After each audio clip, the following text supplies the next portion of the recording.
What is up, bros? Josh here. Today's video is all about a post that just went up on the World of Warships devlog. Now, I'll put a link down below to the devlog. It's a Facebook page that World of Warships runs, and it posts all the new updates that happens for the game. You can keep yourself up to date there. That's what I do. I reference that all the time, both on the streams and in videos. So it's a good tool to have and to check out for yourself just to kind of keep up to date. The one post that really kind of stood out to me is the one I'll be talking about today. And this video is going to be pretty short and just kind of a conversation of my thoughts on this, and I want to get some feedback from you guys. I like doing these videos to kind of see what you guys think about the same topics and if we kind of have the same ideas. And this one was on ranked battles. Now, ranked battles is a game mode that comes up a couple times a year, 2-3 times a year. You go through. It's normally a 7v7 at the end of the season. If you've ranked out enough, got enough stars, you end up getting some nice rewards. The main one, the new ones being steel, which is a fantastic reward. And we've even seen the latest versions of the quote-unquote sprint version, which has been going on, which has been widely popular. Not as cool as rewards, but mainly they were testing if divisions worked in sprint, if divisions worked in ranked battles and whatnot. So lots of testing going on with ranked battles, but always it's kind of been the 7v7, and it's bounced around from anywhere as low as tier 5 all the way to tier 10 that we've seen in the latest seasons. So going into this, people would ask me what I thought about ranked battles, and I thought it would be going back to tier 8, but complete curveball. World of Warships announced today that the next season, season 11 of ranked battles, will be in the arms race format. So what does that mean? Well, if we check out the latest, the patch that talked about actual arms race, back in 7.9, if you don't remember, a new mode basically came up where you could actually play a new game mode. Now, arms race was a different game mode. It was actually pretty widely popular, and it added some new kind of features into the game, a new kind of play style, I guess, where there'd be randomly spawned areas that would give you random buffs. Now, first of all, Wargaming has already said that they will try to unify this somehow or make this more standard and not as random. That was one of the biggest things about this, is in a game of RNG, the last thing we need is RNG, right? So let's say that the South team just got better spawns on the stuff, and then it would just be an unfair advantage. So looks like Wargaming is going to try to make it so it is more unified and mirrored and symmetrical going forward. So just if you are worried about that, it seems like they're already working on that for this game mode. But it's pretty much a game where you kind of get bonuses, and it rewards a bit more aggressive play. So it's kind of changed up the entire play style. I'm getting kind of a slow version of it, but as you can see, even from this clip right here, this image right here, you can see all of the extra bonuses here. Shows how far away you are, and blah blah blah. So it was kind of a fun game mode. It kind of lost some popularity because you couldn't work on other missions and stuff during it, but I think it was widely popular. I never thought that it would actually be the game mode of ranked. And as you can see right here, buff level in percentage. So as you see, you get more and more buffs. So it adds a whole different play style. But let's go back to the actual post itself. The entire ranked mode is going to be this. Now, this is a mode that hasn't really been around for a long time. And to kind of change up how the quote-unquote a semi-competitive mode in ranked battles is getting away from its format that's it's had for like 3 years now, 2.5 years, however long it's been, really kind of surprised me. I thought maybe when I first heard this, as I just got back from Russia for Wargaming Fest, on the way back, I was kind of catching up with stuff, and I saw this, and I thought, oh, there's going to be a ranked version of arms race. That's pretty cool. And Wargaming is trying out a bunch of stuff. No, this is the ranked season. This is the next ranked season. It's not a different thing. It's not like ranked sprint was different than normal ranked. This is the next ranked season, which was okay. I wonder why they did that. They're just going to try it out. All right, so we have a season of ranked with a completely different game mode as the actual rank. So I'm not sure in the future if they're going to go back. I'm not sure. Obviously, this is preliminary, so this might even change too. But that was the biggest kind of surprise to me. And as you can see, it kind of just goes over some extra. Again, I'll put a link down to this. You can check it out yourself. The next thing, and okay, sure, ranked arms race. Let's try it. Might as well spice it up. Variety is the spice of life, as they say. But the biggest red flag to me about this whole thing is that players can participate by using tier 9 ships. Oh, Wargaming, what are you doing? What are you doing? Well, you may ask yourself, why am I so caught up on the tier? Well, if you remember when ranked battles were tier 7, there was a massive uproar over this single ship, the Belfast. Belfast was extremely strong. It still is extremely strong. and at its time was, I guess, even stronger because less ships kind of had what it had. But still, to this day, this ship is one of the most overpowered ships ever released by World of Warships. But still, massive, massive uproar over one ship. I don't think it was purchasable at the time of the season, but one ship that was purchasable at one time. So that's one ship, a tier 7 ship that people freaked out over. So, and one of the reasons probably why tier 7 is arguably one of the most hated tiers ever for ranked battles. Remember, one ship. So let's kind of go over the ships that are probably some of the strongest at this tier. Now, I will do an entire video if this does get finalized and stays at tier 9. I'll do the normal strongest ships at this tier, so don't really worry about that.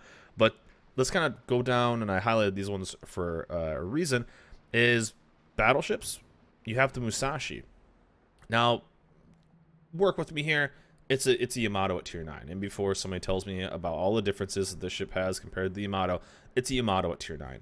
Has massive, massive guns, 460 millimeters, and will just absolutely slay. This thing is pretty much a Yamato at tier 9, and if it gets up tiered, it can handle itself. If it gets top tiered, it's an absolute god.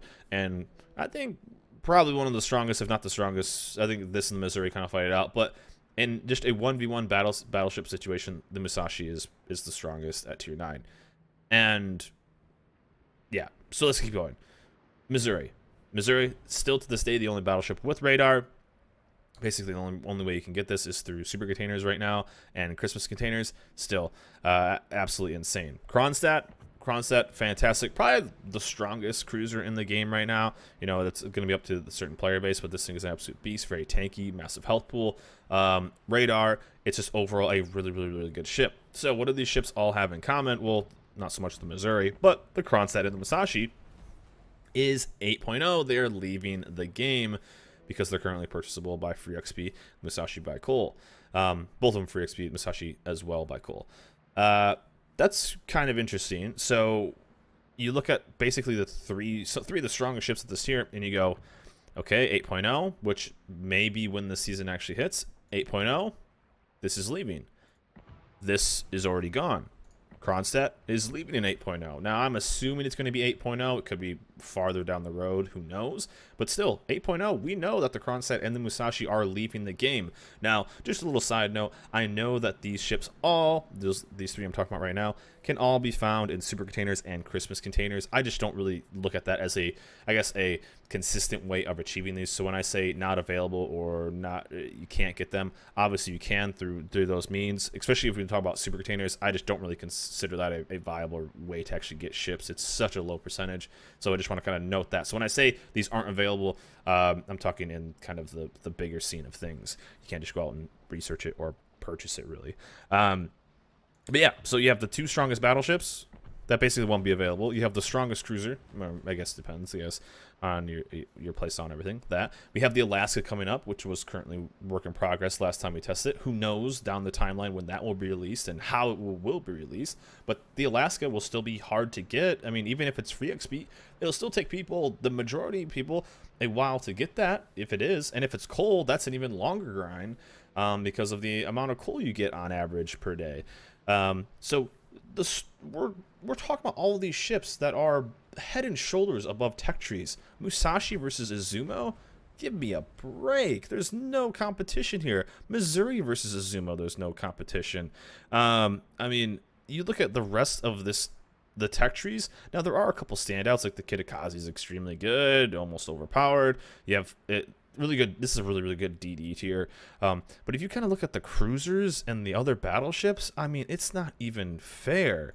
And let's talk about the USS Black. The USS Black, still to this day, is the only destroyer that has smoke and radar at the same time. Now, talk about its torps. Its torps are extremely slow. I would consider the torps almost useless, but because they're so slow. If you look at just the torp rate, I mean, 43 knots, slowest torps in the game. But still, they hit like a truck if they do hit. But still having smoke and radar at the same time, it's the reason why Yu Yang was so strong in clan battles and in ranked battles in the past season, because it had radar. But it had to give up smoke to get radar. This doesn't have to give up anything. So it's going to be super, super strong. And arguably in these smaller, I think it's supposed to be 6v6. That's when radar is God. I mean, go a USS Black versus a let's just say a Yugumo or even a Fletcher, having that radar against that, you basically get a free kill on that DD with all these other ships. Now there'll be a lot of radar at this tier, but still having that extra one just gives your team that advantage, and you don't have to give up smoke to get that. And let's talk about the Jean Bart. Jean Bart, also a coal ship, could have purchased it in the premium store when it was available for that little bit of time, but still a coal ship, and I would say probably middle ground for the strength of this tier, but still a really, really good ship. But you're picking this tier that all these ships are so good, but really aren't available. Now the USS Black, there will be some upcoming campaigns, so you can almost look at this ship kind of like a premium ship. You basically will be able to purchase it. We don't know how much steel we'll be able to get from the purchasable campaign. We also just did get some announcements that there are some other smaller campaigns from the Prince Idle Frederick that you can get up to like 4,000 some steel on that. But still, this is still behind a wall of steel basically, and it's gonna, I think, 11 some thousand with coupons and whatnot to get. So, I mean, this is why this tier is so bad. It's so bad because the best ships at this tier are so hard to get or are basically impossible to get. That's why I have preached that this tier is the worst thing you could ever do for a competitive playstyle. Well, I guess competitive high tier, I guess it's not too bad, but like a game mode for the masses where there is, you know, if it's just a random game mode, kind of like Arms Race was, who cares if these ships are in the game? But one where you are actually a quote-unquote semi-competitive mode like Ranked Season is, if your team has a mix of these 5 ships, you just have the advantage. You have a much higher chance to win than a team that doesn't have these. Now, are these ships guaranteed wins? No. But a Musashi versus an Izumo, your team has a massive advantage, just battleships alone.